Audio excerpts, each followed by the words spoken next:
Hey, welcome back to No Hype Beer Reviews. Unless it's your first time, then welcome. Please consider subscribing. If you do, hit the notification bell, get all the updates. We're set for today's video. So it's actually Sunday, and I'm doing a Cellar Sunday, and I might do more of them. But anyway, I'm doing this one very much for a reason. You might have figured out already.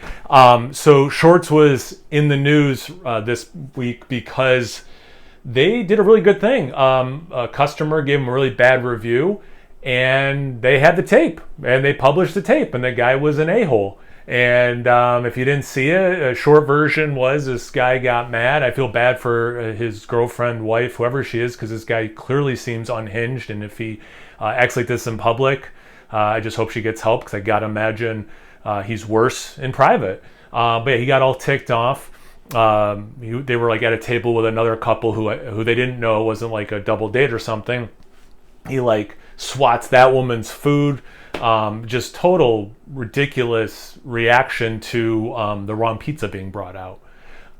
So I was like, man, that's crazy. And then it got me thinking about Shorts, which I can't like get in New York. But then I remembered taking everything off the shelves, and I was like, wait, there's a Shorts beer that I have somewhere, in boxes in the other room. So I went through the boxes and found it.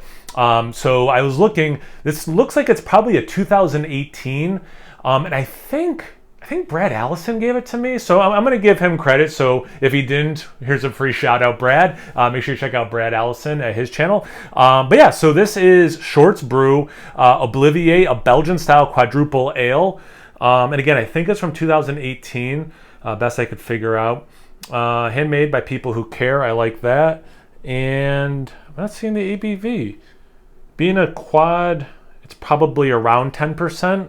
But let's get into it. Where are all my bottle openers? Huh. I know the one's upstairs that slides back on. But anyway. All right, good hiss and everything, so that's boding well. If I do find a different year, I'll put in the title, okay? So whatever the title says is best I could figure out. Using Three Philosophers glass, just because I love this glass and I don't get to use it a lot. Although I do have a bunch of aged Three Philosophers, so apparently I should start drinking that up. All right, I mean, definitely looks like a quad. Deep brown. And then when it's thinner, you see some brown and red, crimson specifically, even a little bit of orange. Definitely looks, it's hard to see through, all that kind of stuff. There was some head, a little bit stigmatized glass. I would say like a khaki-ish color. I can already smell it. It smells good, but let's get into a proper aroma. Oh man, it has... So... I don't remember last time I reviewed a Belgian style quad, or one actually made in Belgium. It's a style I absolutely love. And it was one of the first styles I ever liked and then grew to love. And for me, I really want those dried fruits and a plum note. Like that's really what I'm looking for. Some caramel is always nice, but like that's really what I want. And this has that like raisins, prunes, dates. I do get a little bit of just regular plum juice. That deep brown bread thing, a little bit of that caramel, a little bit of molasses. So like off the bat, this has like, how to say this? This has the aroma I want. Or like, there's that checklist of things I want when I smell a beer like this. This has those things, and in a good amount. Like short version, it smells really good.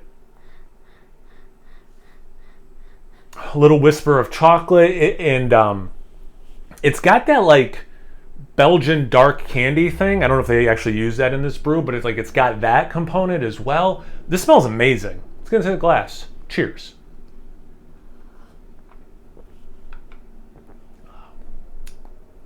Flavor delivers. Wow, that's good. That is great. Wow.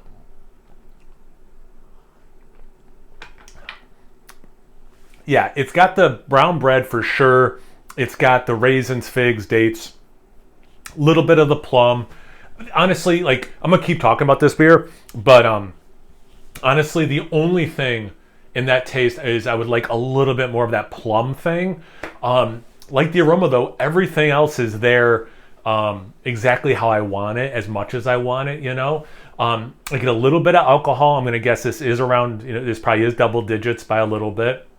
I'll see if I can find that online. If I think of it, I'll put in the description box below if I can find the ABV. It's sweet, but then it does dry out. The finish is pretty dry. The dried fruit, especially the raisin, is like lingering, and it's really interesting because this finish is dry, so it's doing that thing where, you know, when you eat raisins, yeah, they're sweet, but it's not like eating sugar. There's a flavor raisins have. If you could strip away the sweetness of raisins, think maybe like just the skin of a raisin or something, it's that thing. And it's still there. Like, it's a really long finish, and it's a really nice finish. It's not something where, like, I wish I had a glass of water and I could wash down a bad aftertaste or something. It's the beer is so good, I want to take another sip, but there's still this really nice, long-lasting aftertaste that I don't want to wash off my palate either. So well done. If anyone from the brewery's watching, well done there. Really good. And it's aged beautifully. The beer that got me into aging beer was a Belgian quad. It was actually from Belgium. And I'll never be able to remember which one it was. I know a bunch that it wasn't. I've never seen it. Like, I'm a visual guy. I think if I saw the label, I'd be like, that's it. But it was aged for many years, and it was like a lot, like 10 plus, maybe even like around a decade specifically. And it was magical. It was so good. It really intensified that Belgian candy aspect of it, without being like sickly sweet. And I've really been chasing that dragon ever since. But anyway, so it just, again, it's a style I love. This one is so well done. Let me do another sip to talk a little bit more about it.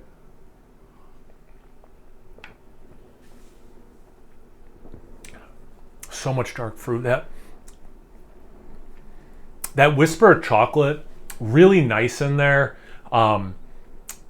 There's almost like a whisper of smokiness to it as well, which is cool because, again, it's a relatively sweet beer until it dries out.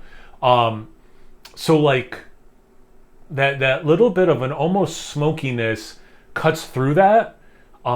Never approaches cloying for me. I don't think anyone would, I shouldn't say anyone, I don't think most people who would drink this would think it was cloyingly sweet, but that like almost like whisper of smoke really cuts through anything that could be perceived, I think, as too much sweetness.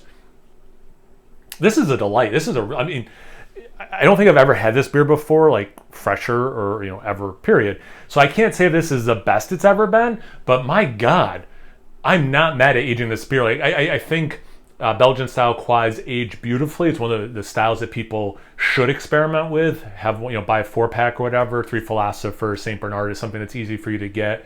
And drink one fresh, drink another one a year later, another one a year after that, you know, that kind of a thing. And just really, you know, play around with it. It's just such a good style to do that. Yeah, awesome. And again, if Brad is the one who sent it to me, thanks again, Brad. I really appreciate it. If not, again, some free publicity. Make sure you guys check out Brad. But yeah, after you do that, make sure you check me out on Instagram and Untapped. It's No Hype Beer Reviews, both those places. So please like, comment, subscribe, and most importantly, imbibe. Cheers, everyone.